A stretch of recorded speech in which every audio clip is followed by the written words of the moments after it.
umezungumza kwamba Biblia imesema tusiwe na sababu zaidi ya kifo. Lakini sasa tuchimbe tu kibinadamu kawaida. Ziko sababu kadhaa ambazo watu leo zinawasababisha kuachana. Tuzijadili hizi sababu kidogo. Ndio.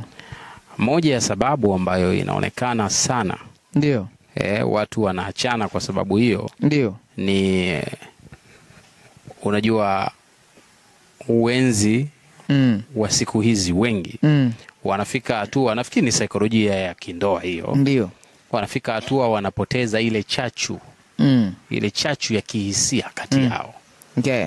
Wanafika hatua, nafikiri wana saikolojia wanaweza kutusaidia hata kwenye comments. Wanasema mwanamke yoyote kwenye psycho inakuja ndio. Wanasema mwanamke yoyote hata we mzuri kama malaika. Ndio. Ukikaa naye miezi mitatu tu anakuwa wa kawaida. Ndivyo wana saikolojia wanasema. Yes. Sasa ikifika kwenye hiyo phase, kwa sababu wanandoa wengi hawana elimu ya kutosha juu haya masuala. Ikifika kwenye hiyo phase, watu wanaangaliana kama kaka na dada. Hawa watu kwa kama Wakristo, acha kama watu wa kawaida. Kama watu wa kawaida ndio hivyo, wanakuwa na vipozeo. Wengine wanakuwa na michepuko nje na vitu vyao. Na watu wanadumu miaka 30, lakini ukifungua ile uhalisia wa maisha yao miaka 30 walioishi, kama ikapigwa TV hapa wasingechukua hata wiki 3. Ndio. Lakini unakuta kuna kijamaa au kimama kimetunza siri ya kamchepuko miaka 30. Okay. Baba ametunza siri miaka 30. Kwa watu wanatusikiliza hapa pengine ndio wanapitia maisha namna hiyo. Sasa huyu mtu akishaokoka akaingia katika Kristo, ziko sababu nyingi zinazosababisha watu kuachana, ikiwemo hii ya kupoteza hamu kindoa. Unakuta mtu amepoteza hamu kindoa kwa mwenzi, kwa mume wake, kwa mke wake, lakini akienda nje watoto wa mjini wanasema anapiga show kama kawaida. Kwa maana ya kwamba anaweza kajiona mimi mbona kama siko sawa, lakini kule nje anakimbiza wanasema. Sasa kama mtu aliokoka, Biblia inasema nini? Neno la Mungu linasema nini? Huyu mtu anawezaje kukabiliana na hali hii? Ni neema gani inaweza kaingia ndani ya watu hawa wakarudisha asili yao? Au hali hii ni ya kimungu, ni kawaida, naturally Mungu ameiumba, au ni mashambulizi ya adui? Kuna mambo kadhaa. Sawa. Kwanza, swala la kumzoea mtu ni jambo la kikawaida tu kabisa, kwamba mtu ukikaa yeyote yule ukikaa naye muda mrefu unamzoea, ni jambo la kawaida. Hilo jambo la kwanza. Lakini jambo la pili, pia katika issue za kindoa kuna kuwako na mapepo kabisa wanafanya kazi hiyo. Twende taratibu hapo pastor. Na unaweza ukakuta kwa mfano mke wako ni mzuri ajabu. Ni mzuri mzuri kuliko kawaida. Ndio. Lakini unaweza ukashangaa huvutiwi sasa na mwanamke huyo mzuri ajabu. Ndiyo. Unavutiwa na kasichana kama mwanamke akaeleweki huko mtaani, kako ajabu tukinaishi maisha ya ovyo ovyo. Unaweza kuona. Na hoja ni nini hapo? Je, kinachokufanya uvutiwe na mtu wa ajabu huko ni nini? Je, ni kweli wewe ni mzuri? Ni kweli wewe anavutia? Wakati mwingi shughuli hizi pia zinafanyika na pepo kabisa maalum.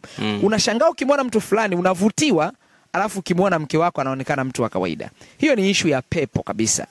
Nimekuwa nikifundisha taratibu pastor, usiende kwa haraka. Mimi ukiongea mambo mengi wanaelewa. Ndio. Lakini hii si kwa ajili yangu tu peke yangu. Ndio. Kuna watu ni maslolena.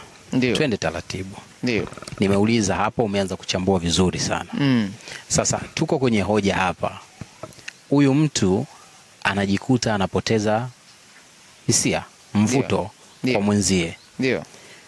Kama Mkristo, hapa umeanza kutufungua sasa.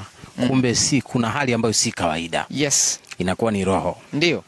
Huyu Mkristo anafanyaje hapa? Okay, ndio kitu ambacho nilikuwa nataka nikiseme sasa. Ni kwamba nimekuwa nikifundisha namna ya kurudi katika hali yako ya kawaida. Katika kila jambo la kiroho.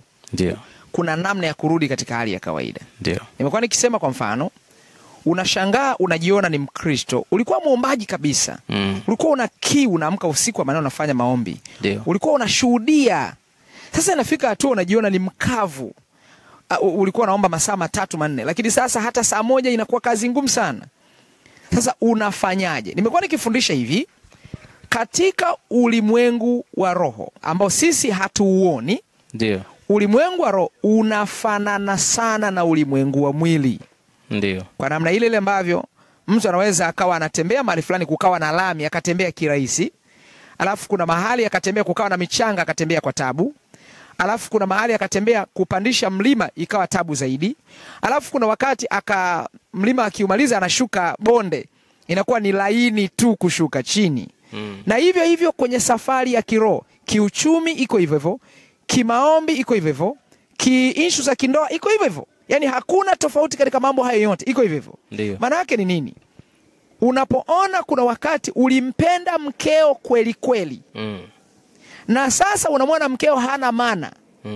Mwanzo ulikuwa unaweza kuomba sana, sasa unajisikia hakuna kuomba tena.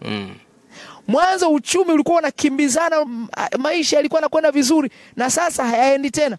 Nini cha kufanya? Kwanza fahamu, kiroho kuna hali ya kupandisha mlima.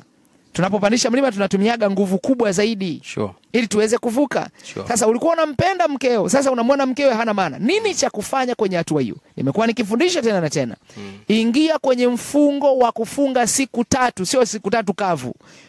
Ukiweza 3 kavu itakuwa ni rahisi zaidi, yani utavuka kiwepesi zaidi.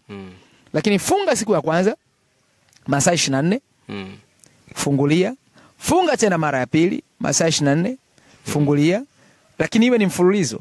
Funga siku hiyo, siku ya 3 mkeo atakuwa ni malaika. Atakuwa ni malaika kabisa. Anarudi kwenye viwango. Kwenye viwango vile. Na wanandoa wote ambao wanafanya maombi.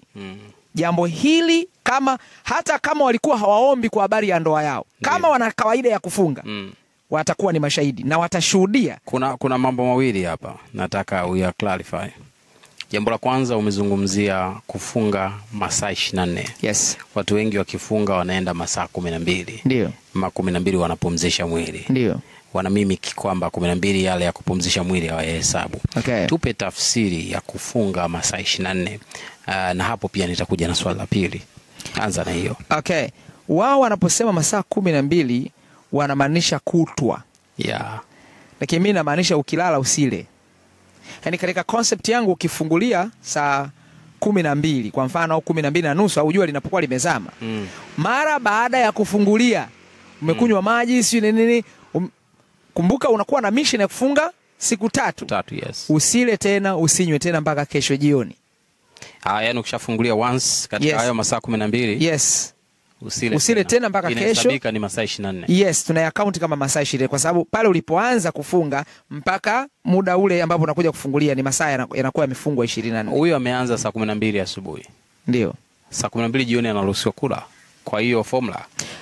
Okay, katika inabidi mpaka kesho saa 12. Katika issue ya kufunga pia ina mambo mawili, pia inategemea vile vile na afya ya mtu. Yaani kwenye kona hiyo lazima Nimekuelewa, nataka hii kanuni ya masaa 24 tafsiri yake.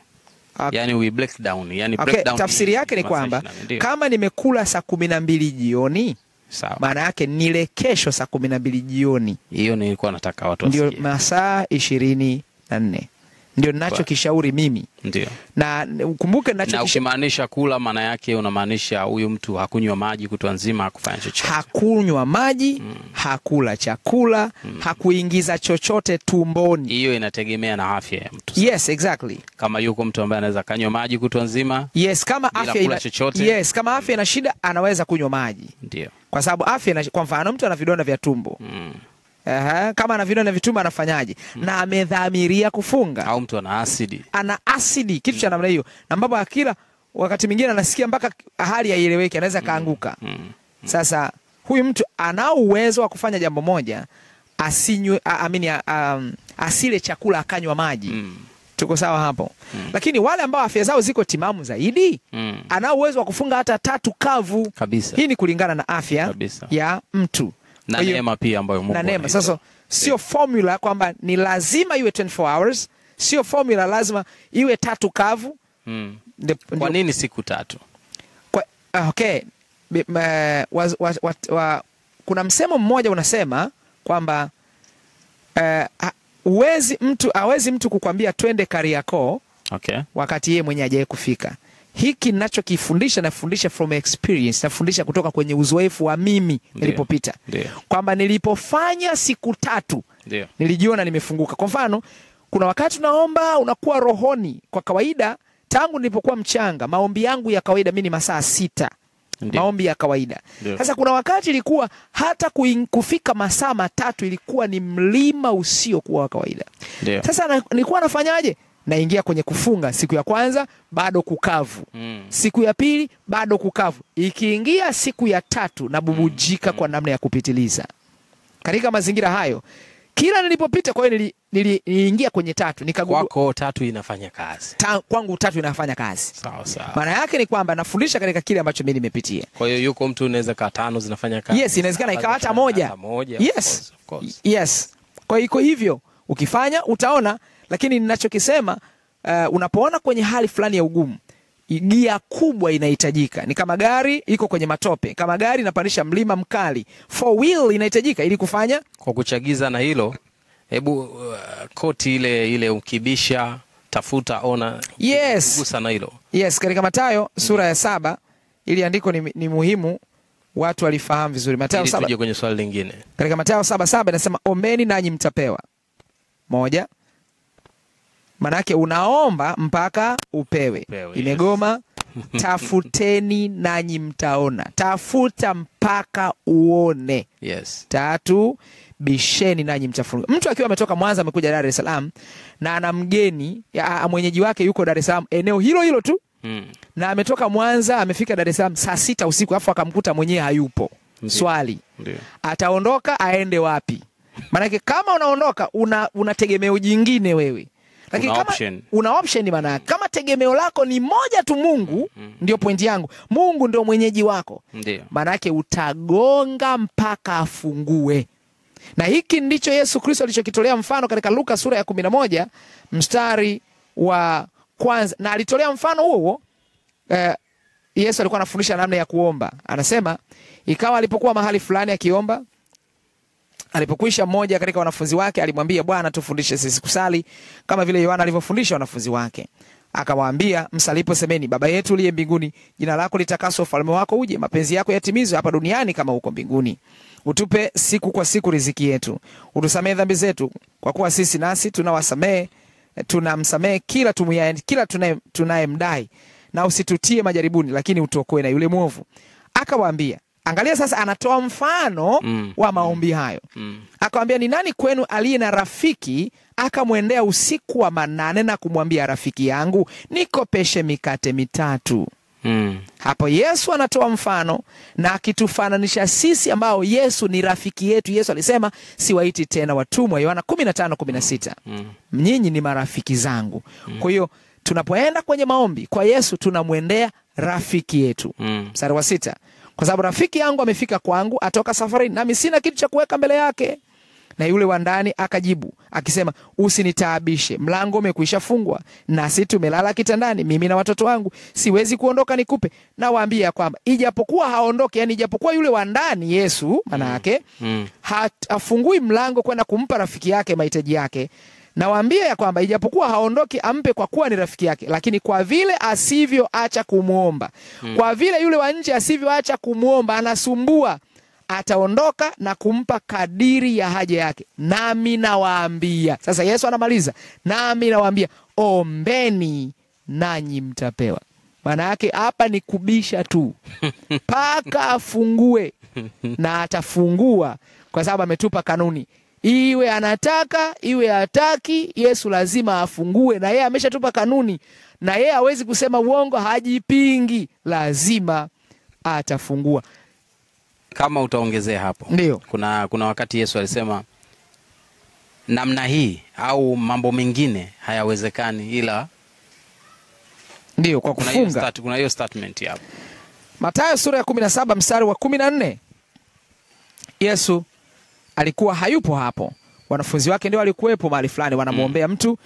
Wanafunzi wakaomba, omba, ikashindikana. Mara baada ya kushindikana, matokeo yake Yesu akatokea. Yesu alipotokea akamkemea yule pepo akatoka. Wanafunzi wakajiuliza, sisi tumeshindwa wapi? Wakati Nini Yesu anajibu? Mathayo 17:14 mpaka mstari wa 21. Nao